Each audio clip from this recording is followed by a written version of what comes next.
with his talk, Unlocking Productivity and Sustainability Through openBIM. Please welcome to the stage Mr. Richard Kelly.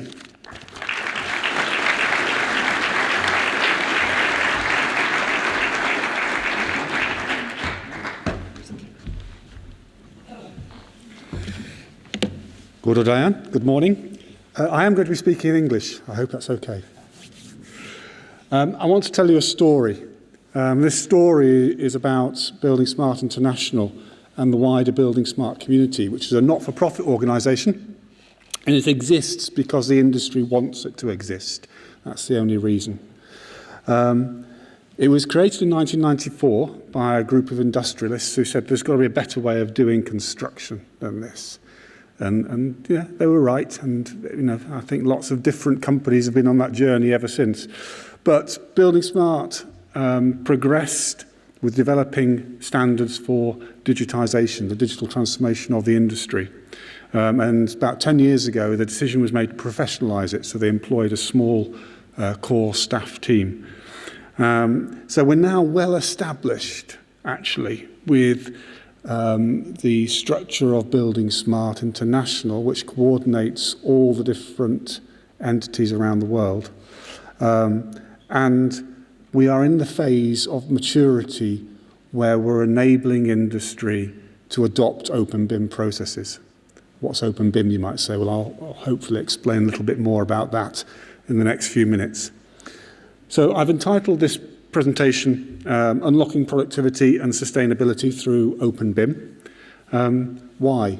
Well, we all know, I think, by now that this industry, the building and infrastructure industry, is the biggest polluter on the planet. 39% of greenhouse gases come from our industry.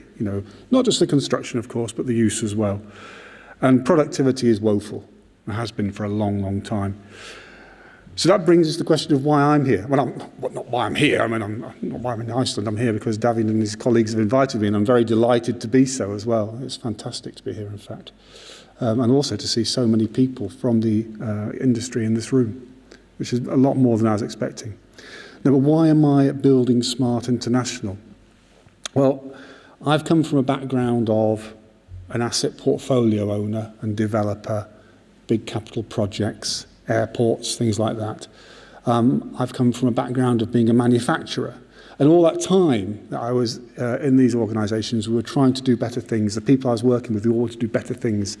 Everybody at all levels was working really hard, but everybody was also really frustrated that all the new things we were trying, like modern methods of construction, off-site manufacture, modularity, lean, etc. Yeah, they were good. But what was missing was information, the information for better decision making, because actually quite a lot of the improvements come early on.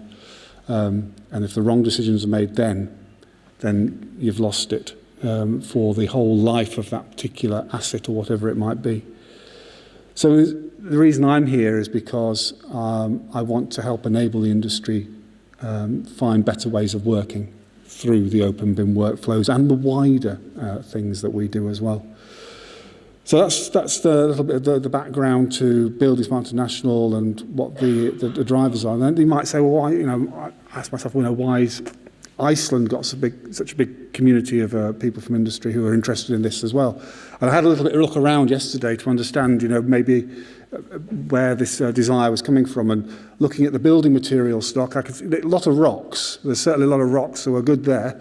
And there's a big tick on the sustainability credentials as well for Iceland with all that geothermal power, so that's great.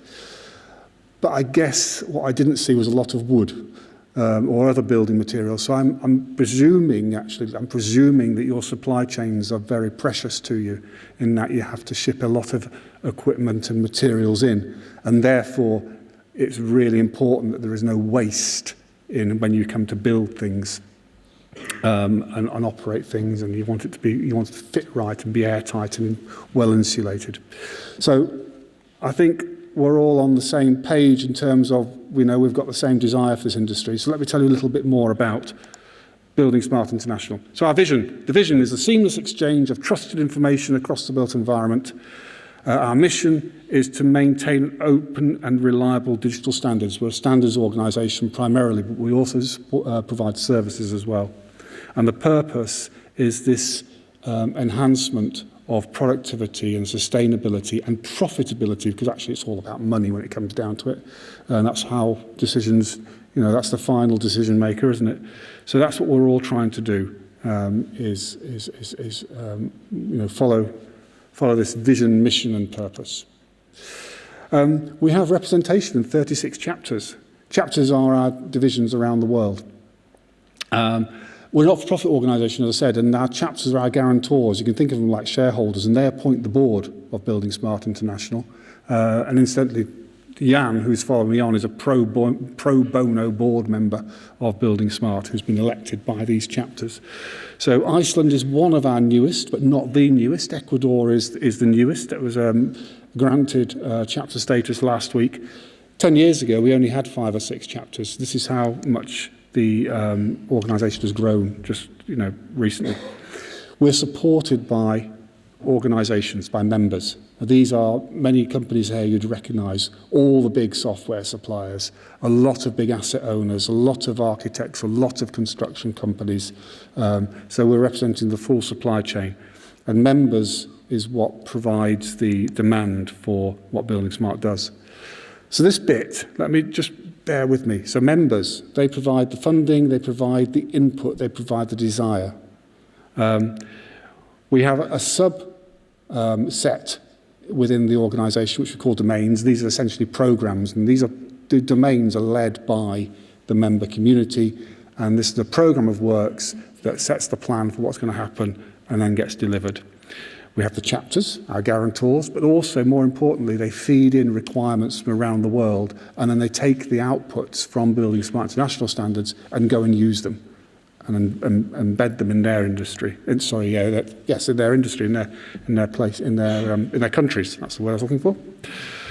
We have strategic groups. So these are people from our community who are appealing to executives, who are providing thought leadership, white papers, trying to spread the message about how we can do things better. We have partner organisations, which are other standards bodies, which I'll mention in more detail shortly. And then they get into the work. The work is the projects. Projects, as you know, are things that have a beginning and end, and they deliver a change. So our projects at Building Smart International deliver core standards, they deliver outputs that meet industry requirements, and they help organisations deliver what they need. So our strategic projects are the ones that deliver the core standards, and I'll give you some examples shortly. Our domain projects are the ones that respond to the industry roadmap for that particular sector. And our accelerator projects are a one-to-one business arrangement that Building Smart International has with a client that wants to really imply openBIM workflows into their organisation on a specific set of use cases. Our software members, software developer members are well looked after, because what they want to do is they want to apply the openBIM standards into their software for that full interoperability, so that you, who are in the industry, may be wanting to get clearer information about how to design, build, operate your facilities, are able to use a supply chain that's got many, many different softwares, but that information flow is seamless through the fact that the software companies are all applying the openBIM standards. And then there's the operations. The operations is the running of the Building Smart International for everybody's benefit, and we have a small staff team, as I say, that does that now. Our partners, other standards organisations, I'll pick out a couple. ISO. ISO is an important one. Big credibility if our standards become ISO standards, and they do. So IFC, which is our core standard, is ISO 16739, and so on and so forth. But we have other organisations that we partner with. I'll pick out one more, the Open Geospatial Consortium. We've done a lot of work with them over the years, because it's not just about building information management or building information modelling standards. It's also about coordinating those with the standards that stretch across the landscape. So we have a lot of collaboration with the Open Geospatial Consortium and the GIS standards. Our domains. So the domains, as I say, are programs. These are executive committees that are led by people from our membership community. They set the plan for the next few years that represents what their sector of the industry wants, and then they oversee the projects that deliver against those requirements. We've currently got 10. There could be more. When we started off, we only had 4. And some of these domains, because domains are a program, and a program like a project is temporary, they tend to last longer. But we can have more domains if the demand is there, and there is already demand for a water utilities domain and a power transmission domain. But these are the current ones. So then openBIM, what is it? Well, openBIM is a collaboration process. And it's a collaboration process that is enabled by the Building Smart International Standards. Very important to say it's vendor neutral. So we have a lot of software vendors in our community, and they all collaborate together under the Building Smart umbrella. It's about enabling digital workflows, because that's what it's all about. You know, the digital transformation of the industry is about enabling digital workflows. And it's about promoting interoperability. So the fact that our standards have a consistent format, and therefore when they're applied in software, it means that the information flows between the softwares to give you, as the industry the user, the information you want, so you have the right information to the right person at the right time at the appropriate level of detail. You know, you don't want to be drowned by unnecessary information because you want to make crisp and clever decisions about what to invest in and when to invest in it. So that's what openBIM is all about. Now, the openBIM workflow looks like this, and I'll go into this in a little bit more detail, but essentially you start off with IFC. IFC is the core standard Building Smart. It stands for Industry Foundation Class. I'm sure most of you in this room probably know this already, and probably to a level better than I do. But basically it's the standardized digital description of the built environment. It can describe how a facility is used, how it's constructed, how it's operated, and how it's equipped. But it can also support analysis models, such as cost breakdowns, etc. So it gives you a constant format for interoperability. And then as you move through, there's a service of the Building Smart Data Dictionary, the Information Delivery Specification, BIM collaboration format, APIs, and then validation. But let's talk a little bit more about that in detail. In that, if you were wanting to apply an openBIM workflow in your business, you would start off with specifying requirements. And that's the same for any project, I would suggest. You specify the requirements. And then we have the industry delivery specification, IDS standard, which takes your human requirements and converts them into computer interpretable data, so that they can then be used so that you can then start to produce a data set. And the core of that, as I say, is the IFC. And then the next stage would be to review, which is communicate issues through the BIM collaboration format. There's a whole series of presentations on all of these, by the way, so I haven't got the time to go into it now, but this is about issue management. And then ultimately have the OpenCDE suite of standards, which allow interoperability between, or it allows for documents to be found across the various platforms that we have. It allows for information to be found across the various standards that we have. And these are supported by the Building Smart Data Dictionary, which is a free service. It's a library of entities that other people have put in. And what this does, it allows entities such as, project we're working on at the moment to do with airport-specific entities for baggage systems. It allows for a library of entities to be put into the Building Smart Data Dictionary, and that then flows through to the predefined types in the IFC, which then flows through into interoperable software. So it's a very straightforward way of industry being able to get its information into open data standards, and therefore used. And then the validation service is also a free service, and it's about making sure that your files are pre-checked. So in other words, the best way of describing is this: if you want to have clarity that what you've produced is of good accuracy, so it's about having good data accuracy, And it's a streamlined process as well, so it means that mistakes are found early. So it's again about improving efficiency, productivity, eliminating waste. But we have some enablers, and these enablers are the use case management service. This is about capturing your requirements and putting them into a platform where everybody else can see what's being developed so they don't repeat what you're doing, but also it's where they can see the outputs of what you've done. Software certification. So software certification is about making sure that the software that you're using is fit for purpose, and there's two different ways we do this. A simple way of consolidating against the validation service outputs, and there's another more specific way, which is about looking into specific use cases and saying, does this software support this specific use case? Very important is about education, professional certification service, our professional certification program. There's been a lot of work done on this in recent years. Excuse me. So all these good people that I mentioned at the beginning that want to do better, it's now that we've got the ability to do better through digital transformation, they want education. And I'll talk a little bit more about that shortly as well. And then finally, we can align our processes through the accelerator program, which again, I'll mention. You might say, why IFC? You know, it's another gig in town. Well, the thing is, IFC is the standard that has been most universally adopted and used. And there are mandates from governments and government agencies. Here they are listed. These are the ones we know about. And if you've got your QR code readers ready, you can take a shot of that. We've just done a publication of all the various mandates that are available, and this presentation will be available after the event anyway.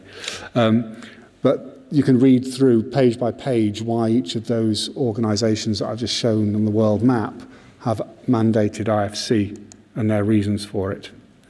The professional certification service. So we launched this in 2018. 20,000 people now have taken the exam. They've done through the training, taken the exam, they've been certified.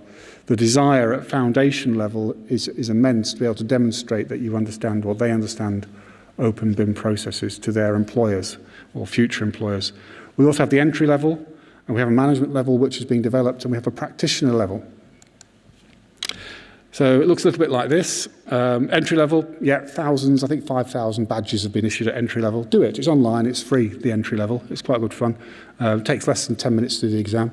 Took me 2, but I'm not bragging. But no, it's quite good. And actually what is really good about it is that the people that have written the preamble, the explanation is really clear and crisp. Foundation level, as I say, we've now got, how many training providers? Lots of international training providers, and 20,000 people are passed. Management is in development, and the practitioner module has now been rolled out. This is for people who are actually using openBIM in their workplace day by day. It's launched in Austria, Germany and Italy, and it's now ready to go international. The accelerator program, designed to support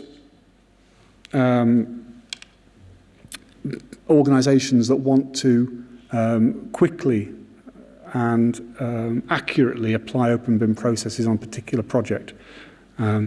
So this is something that Building Smart International offers from our technical leadership team. And we've got some good examples of where it's been developed already. There's another QR code there, just saying. And here's some good examples. So we've done work with Mott MacDonald. They were pleased with the outcomes on that, on a big railway project that they were supporting.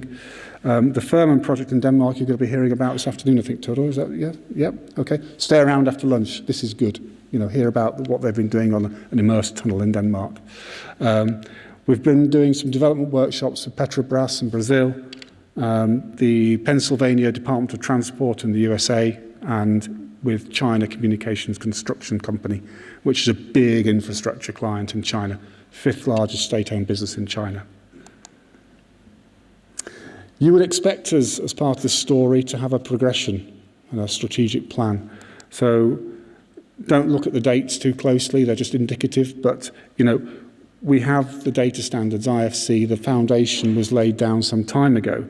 And you'll also notice a little strapline there that I'm showing, which is saying something like ensuring digital twins are enabled. So there's a progression towards digital twins, which is something that we could discuss about over coffee perhaps. So the foundations are laid.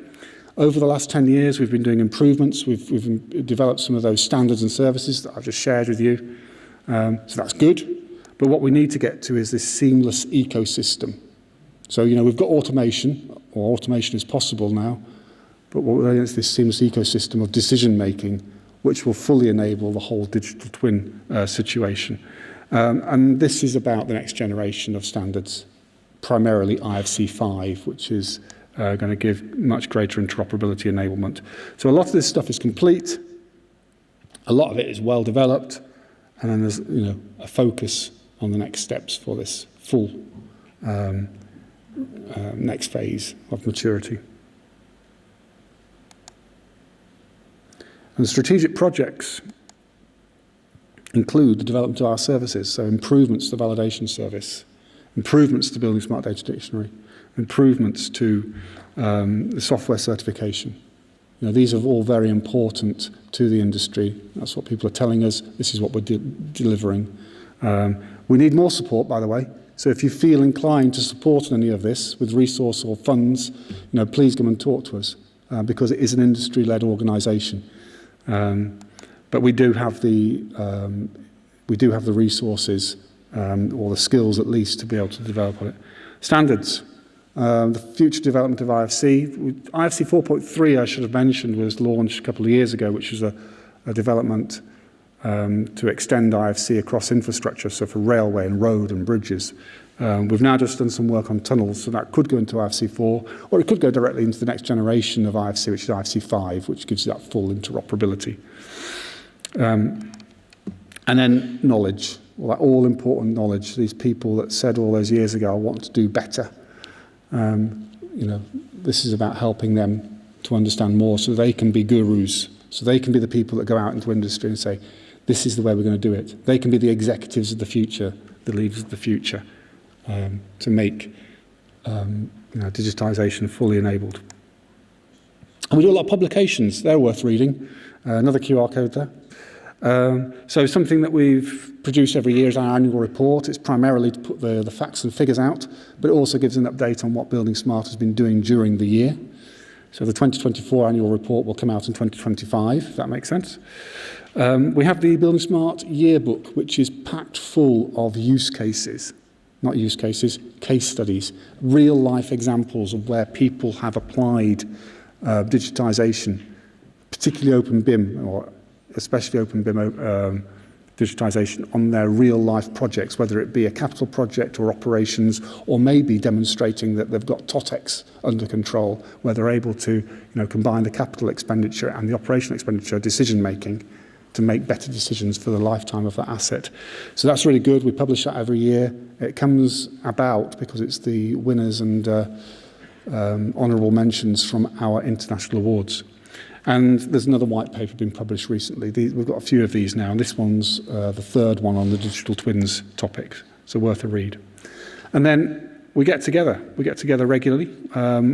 We get together at our summits twice a year. Well, we get together in the programmes more often than that, but the big summits happen twice a year. The next one is in March in Singapore. You're all welcome. They're operated on a not-for-profit basis. And after that is Berlin in September, which I appreciate would be easier for a lot of you to get to. So please come and see us then. So thank you very much for listening. That's me, and speak to you later.